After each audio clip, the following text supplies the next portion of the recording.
তা আমার মাথায় একটা হাদিস আসছে, সকাল থেকে ঘুরছে।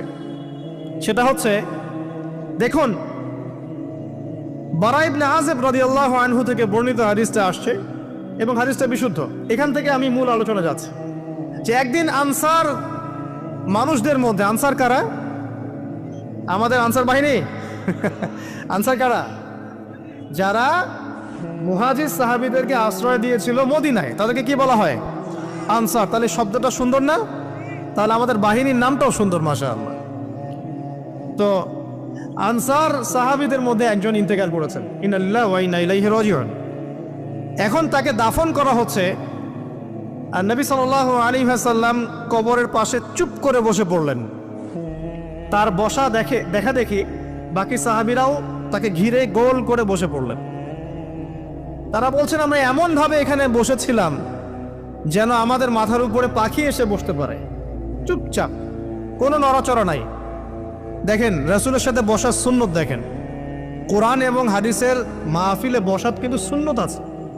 এখানে বসে দুনিয়াবি এত গল্পগুজব করা যাবে না, এই মোবাইল টোবাইল হাবিজাবি নিয়ে এত ব্যস্ত থাকা যাবে না, দিলের কান দিয়ে শুনতে হবে, ঠিক আছে?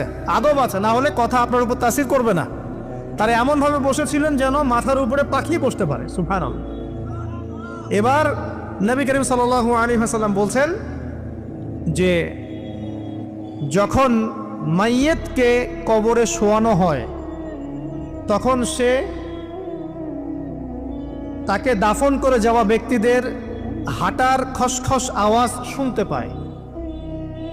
এরপরে তাকে যখন শুইয়ে দেওয়া হয়, সে যদি মুমিন ব্যক্তি হয় তাহলে তার মাথার দিকে তার সলাত এসে দাঁড়িয়ে যায়। দুনিয়াতে আপনি যে নামাজগুলো পড়েছেন, আমি যে নামাজগুলো পড়ছি, এগুলো মাথার দিকে দাঁড়িয়ে যায়। ডান দিকে চলে আসে তার সওম, সওম মানে কি? রোজা। বাম দিকে চলে আসে যাকাত, যাকাত মানে কি? যাকাতের সাথে তো আমরা পরিচিত নই। আমরা ওই যে রাস্তাঘাটে যে দান খয়রাতগুলো উঠানো হয়, এগুলোর সাথে খুব পরিচিত, তাই না? কত টাকা, কত পয়সা, কি কি গান গড়ে আর টাকা কালেকশন করে না?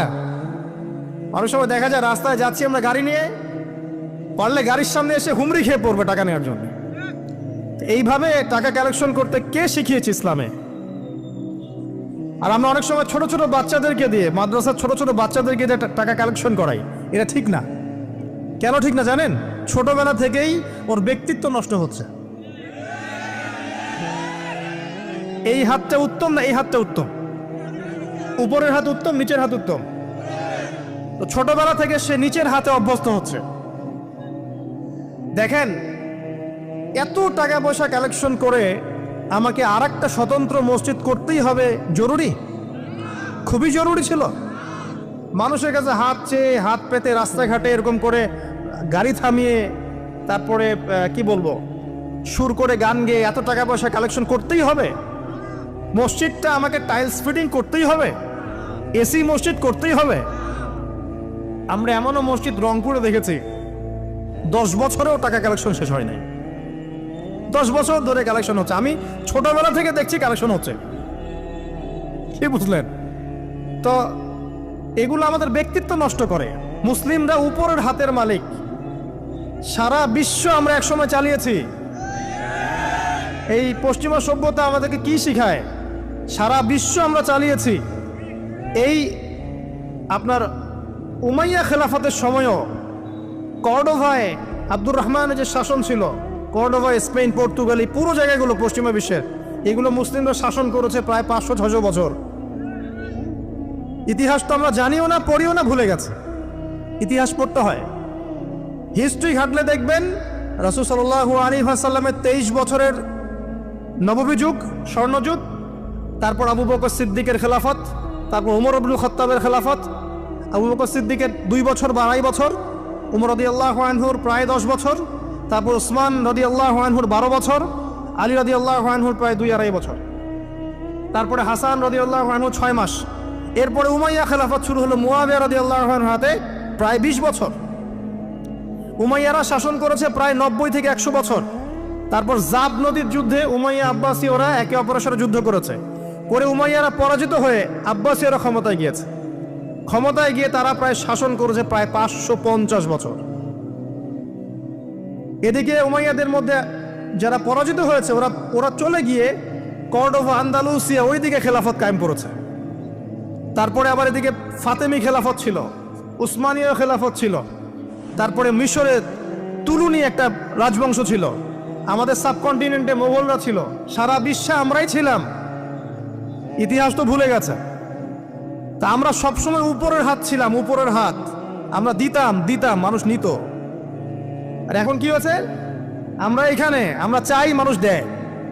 আর ওরা কি আর এমনি দেয়? ওরা চড়া সুদ দিবে, দিবে না? ওয়ার্ল্ড ব্যাংকে যান লোন নিতে, চড়া সুদ। আর এই সুদ শোধ করতে গিয়ে বিভিন্ন দেশ শ্রীলঙ্কা হয়ে যাচ্ছে। সুদ তো শোধ করতে হবে, এমনি এমনি তো আপনাকে আর এগুলো দিবে না। তো এই সুদটা শোধ করতে গিয়ে আমাদের জিনিসপত্রের দাম বেড়ে যাবে, তারপরে দেখবেন জনগণের উপর কর বেড়ে যাবে, অনেক প্রবলেম। আর এই প্রবলেমগুলো ফেস করতে হবে কি কারণে? রিবা বা সুদের কারণে। তো এই যে বলছি, দেখেন ছোটবেলা থেকেই যে আমরা নিচের হাতে অভ্যস্ত হচ্ছি, এটা ত্যাগ করতে হবে। ব্যক্তিত্বের পরিচয় দেন। এত টাকা পয়সা চেয়ে প্রতিষ্ঠান করার দরকার নাই। আমার জমি আছে 1 বিঘা, আমি প্রতিষ্ঠান করবো ইনশাআল্লাহ। আপনার 2 বিঘা আপনি করেন, যা সামর্থ্য আছে সে করবে, সামর্থ্য নেই করার দরকার নাই। আর একটা মসজিদ যদি কবুল হয়, একটা মসজিদ একটা জেলার জন্য যথেষ্ট। একটা মসজিদ নববী থেকে নবী সাল্লাল্লাহু আলাইহি ওয়াসাল্লাম সারা দুনিয়া শাসন করেছে। আর আমাদের তো কোটি কোটি মসজিদ, কোটি কোটি মসজিদ বাংলাদেশে।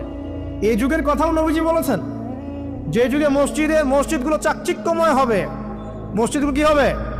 চাকচিক্যময় হবে, হেদায়েত উঠে যাবে, এবং মসজিদের মধ্যে শোরগোল হট্টগোল বেড়ে যাবে। দেখেন না মসজিদে হট্টগোল বেড়ে গেছে না? এটা সেই যুগ।